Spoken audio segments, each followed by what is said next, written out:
తాకట్లో ఉన్న మీ బంగారాన్ని విడిపించి ఆ రోజు ఆన్లైన్ రేటుకి కొంటాం. Sharma gold company. నమస్తే, వెల్కమ్ టు సుమన్ టీవీ. నేను పద్మిని. ప్రస్తుతంతో పాటు ప్రముఖ ఆధ్యాత్మికవేత్త, వాస్తు జ్యోతిష పండితులు కేఎస్ఆర్ గారు మనతో పాటు ఉన్నారు. మాట్లాడదాం సార్. నమస్తే సార్. నమస్తే అండి.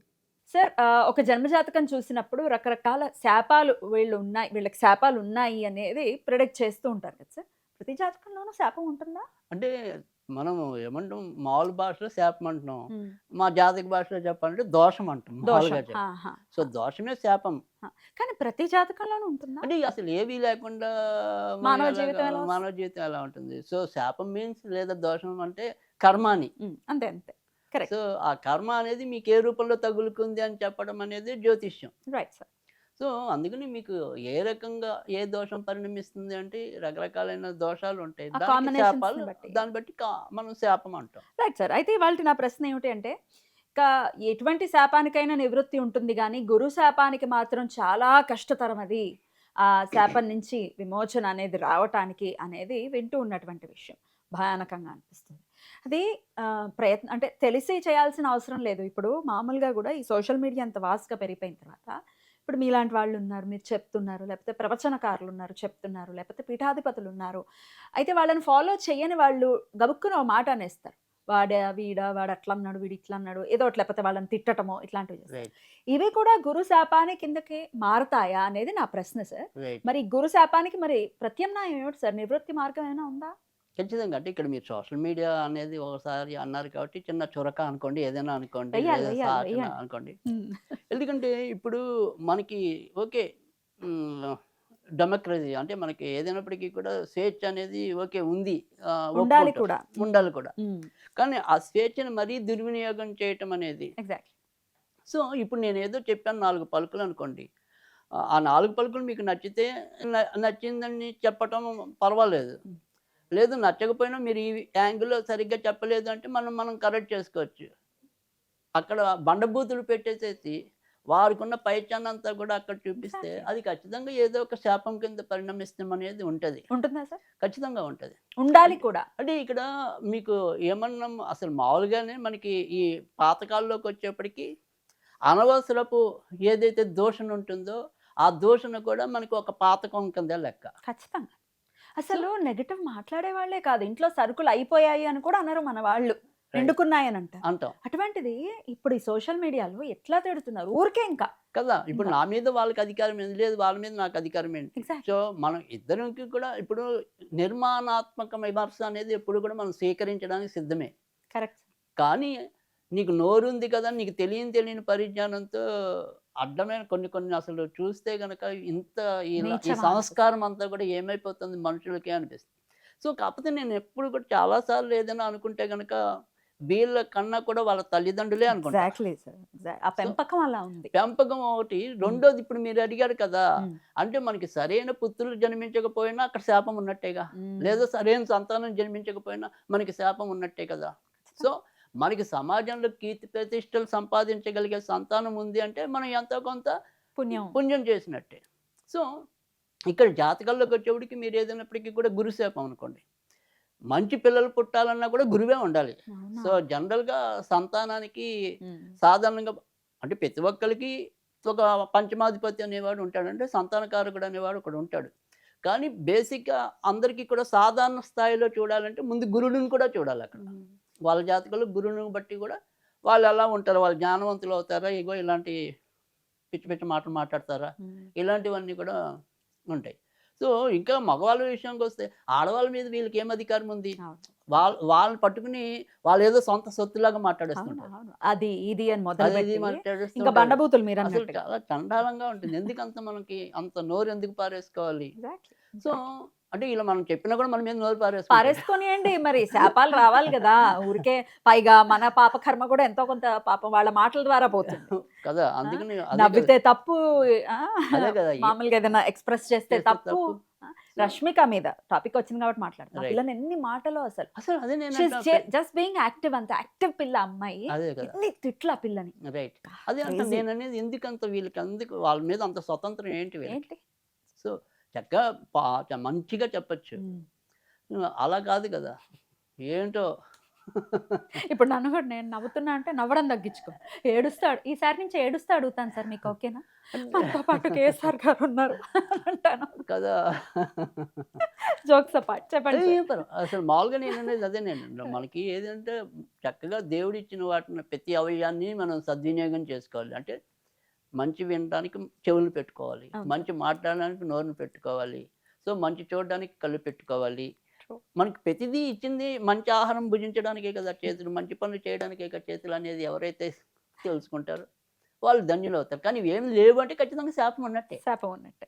మూట కట్టుకుంటున్నట్టే. ఒకవేళ కదా! లేవంటే ఈ జన్మలో మూట సో, కట్టుకుంటున్నట్టే. ఖచ్చితంగా గురు శాపం ఉంటేనే గురువులని కాదు ఎక్కడైనా సరే, ఎవరినైనా సరే అంటే మనకంటే పెద్దవాళ్ళని సైతం సంస్కారహీనంగా తిట్టడం అనేది మనం చూస్తున్నాం. కరెక్ట్.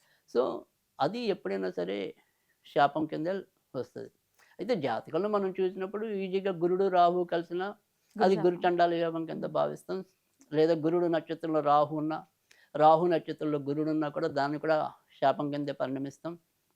తర్వాత మరి మకరంలో గురుడుంటే నీచం కనుక అక్కడ కూడా దాన్ని శాపంగానే భావించడం అనేది ఉంటుంది.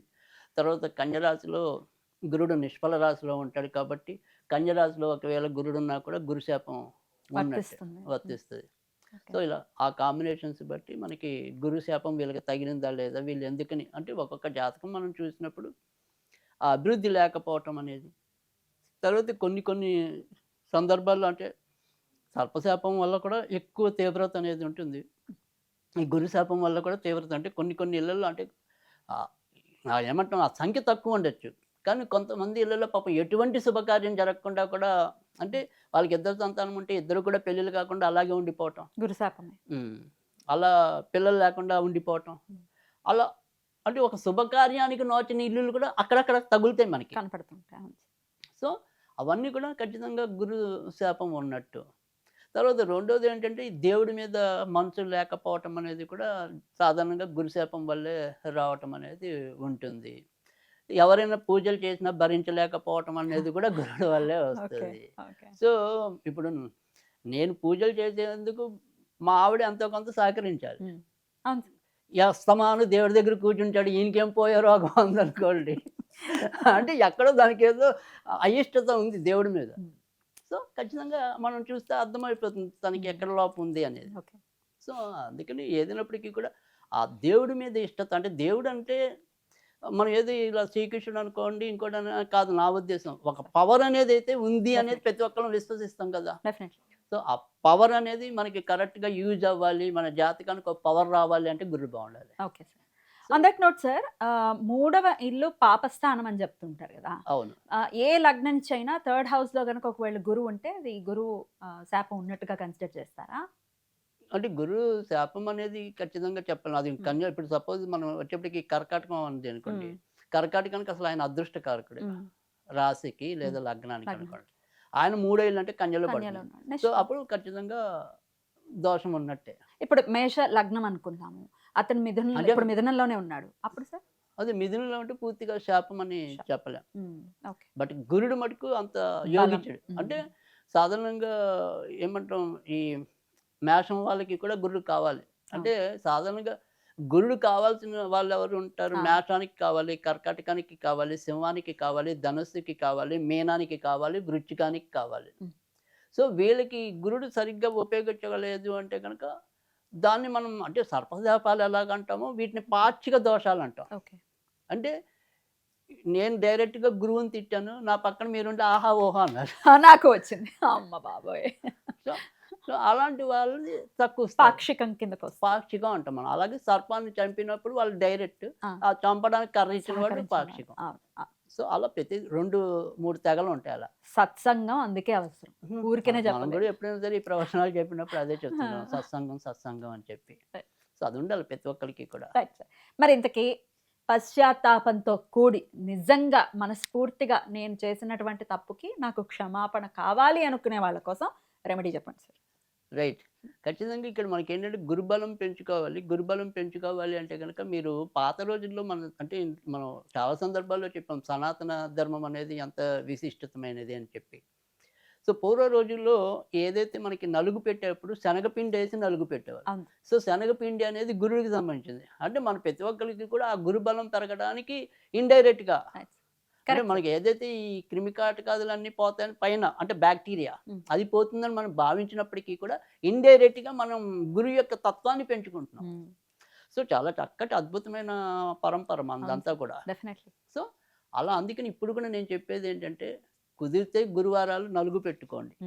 అయినా కూడా ఏం పర్వాలా. అంత తీరిక ఓపిక లేకపోయినా మీరు స్నానం చేసే నీటిలో ఒక చెంచా శనగపిండి వేసి స్నానం చేయండి. పసుపు కూడా వేసుకుంటూ ఉంటారు. పసుపు కూడా మనం కొన్ని కొన్ని సందర్భాల్లో చెప్తాం. బట్ కానీ ఇక్కడ మాత్రం శనగపిండి. శనగపిండి అనేది వేస్తే అలా కొన్ని వారాలు చెయ్యాలి. అంటే ఎప్పుడైనా సరే 12 వారాలు బెటర్. ఓకే. సో 12 గురువారాలు కనుక చేసినట్టయితే కొంత ఆ తీవ్రత పోవటం అనేది ఉంటుంది. తర్వాత రెండోది వచ్చేప్పటికి ఏంటంటే వీళ్ళ తరపున ఎవరైనా సరే అంటే ఎలాగో గురుదోషం ఉన్నవాడికి వాడికి ఎలాగో పూజల మీద అంత మనసు లాగదు. సో అందుకని వాళ్ళ కూతురు అయితే కూతురు, అబ్బాయి అయితే అబ్బాయి వాళ్ళు స్నానం చేసే నీటిలో తల్లో తండ్రో ఒక చెంచా ఆ శనగపిండి కల్పిస్తే సరిపోతుంది. రైట్. తర్వాత రెండోది ఏంటంటే వాళ్ళకి మారాలని ఉన్నా మారలేకపోతే వాళ్ళకి ఓకే వాళ్ళే చేసుకోవచ్చు. ఒకవేళ అలా మారడం కన్నా మొండిగా ఉన్నారనుకోండి అప్పుడు తల్లిదండ్రుల్లో ఎవరో ఒకళ్ళు ఆ బాధ్యత తీసుకోవచ్చు. తల్లైనా తీసుకోవచ్చు, తండ్రైనా తీసుకోవచ్చు. తల్లే తీసుకోవాలని ఏం లేదు. ఓకే. కానీ ఖచ్చితంగా ఏదో ఒక ఏమన్నా గురు చరిత్ర పారాయణ చేయటం అనేది చాలా అవసరం. అలా కనీసం 3 సార్లు చేయాలి. ఒకసారి చేసి ఆపేయకూడదు. కనీసం 3 3 సార్లు సప్తాహాలు లాగా చేయాలి. తర్వాత రెండోది ఏంటంటే అంత కూడా చేయలేము అనుకుంటే కనుక ఓం హ్రీం శ్రీం సిద్ధ గురో నమః, ఓం హ్రీం శ్రీం సిద్ధ గురో నమః, ఓం హ్రీం శ్రీం సిద్ధ గురో నమః. ఇది వీలైనంత సార్లు చదువుకోవటం అనేది మంచిది. అలా చేసినట్టయితే కనుక ఖచ్చితంగా గురుశాపం కొంతవరకు తొలగడానికి ఉంటుంది. ఎందుకంటే గురుశాపం ఉంది అంటే కనుక అనేక రకాలైన అవమానాలు ఎదురవుతాయి తర్వాత. సో ఉన్నట్టుండి ఏమన్నా ఆకస్మికంగా ఏమైనా కేసుల్లో ఇరుక్కోవటం, జైల్లోకి వెళ్ళటం ఇలాంటివి కూడా వస్తాయి. ఇప్పుడు సపోజ్ గవర్నమెంట్ వాళ్ళు అనుకోండి ఖచ్చితంగా ఏదైనా అవినీతిలో పట్టుబడటం వాళ్ళ సంబంధం లేకపోయినా అందుకని చాలా ప్రాబ్లమ్స్ ఉంటాయి. అందుకని గురు అంటే మనకి ఏదైనా సరే కీర్తి ప్రతిష్టలు రావాలి అంటే కనుక ఖచ్చితంగా రవి గురువులు ఇద్దరు కూడా బాగుండాలి. సార్ ఇప్పుడు ప్రస్తుతం మనకి టాపిక్ గురుడు కాబట్టి గురుడు అంతవరకు. అద్భుతం సార్. చాలా చక్కగా తెలియజేశారు సార్. ఇదివరకు పోయిన జన్మల్లోనో పూర్వజన్మ పాపం అని కాకుండా ఇప్పుడు కూడా మూట కట్టుకోకుండా ఉండడం కోసం కూడా ఈ వీడియో ఉపయోగపడుతుంది. అంతేగా ఉంది కదా స్వాతంత్రం ఉంది కదా అని ఎవరిని పడితే వాళ్ళు అనేయడం, ఎవరిని పడితే వాళ్ళని హర్ట్ చేయడం, ఇబ్బంది పడతాం. అదే హర్ట్ చేయడం అసలు తప్పదంట నేను అనేది. Very bad. Right sir. Thank you so very much sir. నమస్తే.